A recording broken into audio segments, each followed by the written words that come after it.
जब अमेरिकी पूर्व राष्ट्राध्यक्ष हाउडी मोदी बोलेंगे तो हम तालियां बजाएंगे, और जब कोई विदेशी मानवता के दृष्टिकोण से किसान आंदोलन पर टिप्पणी करेगा तो फिर वो फॉरेन डिस्ट्रक्टिव आइडियोलॉजी हो जाती है। सर, ये बैरिकेड्स लगाना, ये फेंसिंग करना, ये किस प्रजातंत्र का लक्षण है? जब हम सबने सुना था कि देश को बिकने नहीं देंगे तो हर किसी को गर्व महसूस हुआ था, लेकिन शायद उसके बाद OLX का विज्ञापन कुछ ज्यादा प्रभावशाली साबित हुआ और वो नीतियों में भी दिखने लगा। बेच डाल, BPCL बेच डाल, BSNL बेच डाल, एयरपोर्ट्स बेच डाल, सीपोर्ट्स बेच डाल। अब डर लगने लगा है कि ये आत्मनिर्भर भारत की बात हो रही है या फिर चुनिंदा पूंजीपति निर्भर भारत की। बिदूरी जी, ऑनरेबल मेंबर बिदूरी जी, बैठिए बैठिए। हिंसा का कोई समर्थन नहीं हो सकता, ना ही होना चाहिए, लेकिन उसके उपलक्ष्य में इस किसान आंदोलन को बदनाम करने की जो साजिश रची गई वो निंदनीय है। सर, अगर ऐसे बोलेंगे तब इनके नेता भी बोलेंगे, तब आप ट्रीटमेंट चलाएंगे, फिर अच्छा होगा सर। नो भाई, ये जानबूझ के है। whenever you, Bidhuri ji, whenever you will speak,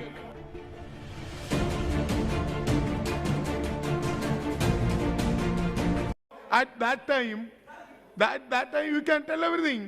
Why you are stand up every time? Thank you sir. Please. Sir, गणतंत्र दिवस में जो घटना घटी उसकी आलोचना अभिभाषण में हुई। हिंसा का कोई समर्थन नहीं हो सकता, ना ही करना चाहिए, लेकिन उसके उपलक्ष्य में इस किसान आंदोलन को बदनाम करने की जिस तरह से साजिश रची गई वो निंदनीय है। पहले बताया गया ये तो सिर्फ पंजाब के किसान है, फिर बोला गया कि ये तो आड़ती है, फिर बोला गया ये खालिस्तानी है, और फिर तथाकथित IT सेल ने और मीडिया के कुछ नुमाइंदों ने उन्हें देशद्रोही करार दे दिया। मैं पूछना चाहूंगा कि सर, जो बाप अपने 18 साल के नौजवान बेटे को बोलता है उठ तुझे फौज में भर्ती होना है, तूने बेल्ट की नौकरी करनी है, जो मां अपने बेटे को बॉर्डर भेजते हुए बोलती है कि अगर दुश्मन ने देश पे गोली चलाई तो तूने अपना सीना आगे कर देना है, तो वो देशद्रोही कैसे दिए जाते हैं?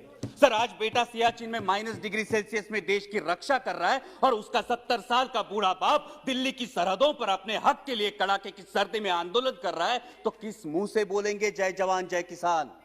और सर, आज तो देश को 2 नए शब्द मिले हैं, उसमें से एक है आंदोलन जीवी। मैं शुक्रगुजार हूं इस शब्द के लिए, कारण महाराष्ट्रातले भाजपचे नेते सतत उठसूट आंदोलन करत होते, त्यांना काय म्हणायचं ते आम्हाला या शब्दामुळे कळलं। पण ज्या कष्टकरी वर्गासाठी आमचे बाबा आढावांसारखे सामाजिक कार्यकर्ते वयाच्या 90 ठामपणे उभे राहतात, ते मात्र महाराष्ट्राचा अभिमान है। लेकिन मैं पूछना चाहूंगा सर आपके माध्यम से कि जिस देश की स्वतंत्रता की बुनियाद ही आंदोलन हो, उस देश में इस बात का प्रयोग कैसे किया जा सकता है? सिर्फ 1 मिनट में कंक्लूड करूंगा सर।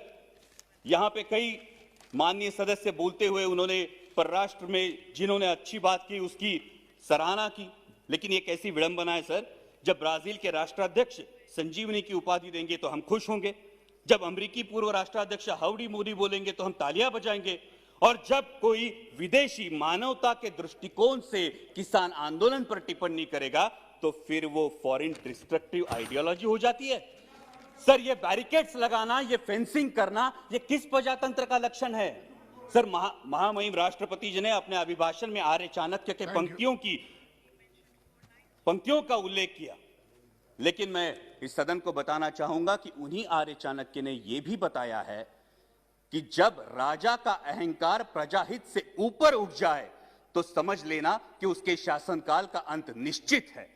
और इसीलिए मैं दरख्वास्त करूंगा कि संवेदनशीलता से इस समस्या का किसानों के हित में हल निकाले, ताकि फिर हर देशवासी गर्व से कह सके जय जवान जय किसान।